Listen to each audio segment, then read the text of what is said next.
জামায়াতের কেন্দ্রীয় সহকারী সেক্রেটারি জেনারেল মাওলানা এটিএম মাসুম বলেছেন, গণভোট আমাদের নিশ্চিত করতেই হবে এবং জাতীয় সংসদ নির্বাচনের আগে গণভোট নিতে হবে।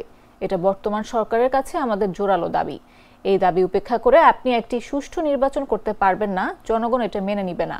শুক্রবার কুমিল্লা নগরের একটি পার্টি সেন্টারে দক্ষিণ জেলা জামায়াতের রুকন সম্মেলনে প্রধান অতিথির বক্তব্যে তিনি একথা বলেন।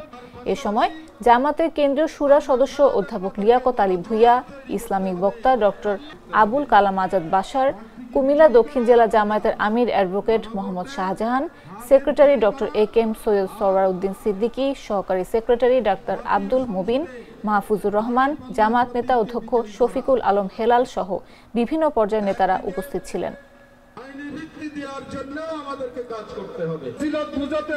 জাতীয় সংসদের নির্বাচনের আগে গণভোট দিতে হবে, এটা বর্তমান সরকারের কাছে আমাদের জোরালো দাবি।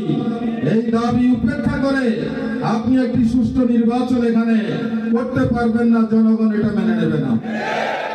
আমরা পিআর পদ্ধতি চেয়েছিলাম, যে উভয় পক্ষে পিআর পদ্ধতি যদি হতো তাহলে এদেশের মানুষ 54 বছরের বঞ্চনা থেকে মুক্তি লাভ করত।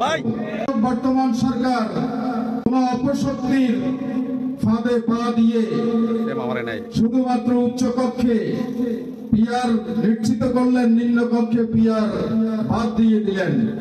পিআর পদ্ধতিতে নির্বাচন হলে মানুষের ভোটের মর্যাদা মানুষ ফিরে পেত।